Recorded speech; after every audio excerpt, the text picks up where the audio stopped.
Maswerteng hapon po mga ka-STL natin sa Pangasinan. Narito na po ang mga numerong nanalo sa STL Pangasinan ngayong hapon ito. April 24, 2026, 5 p.m. second row result. Yan, nakikita niyo po ngayon sa screen ng inyong cellphone ang mga numerong nanalo sa STL Pangasinan. In exact order po yan.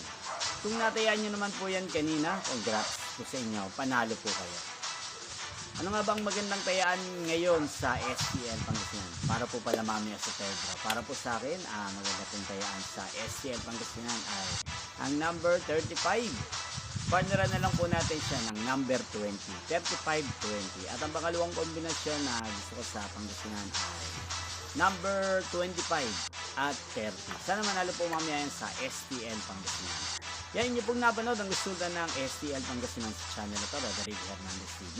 Magkita-kita pong muli tayo mamayang 8:45 p.m. para sa third row result ng STL Pangasinan. Thank you for watching.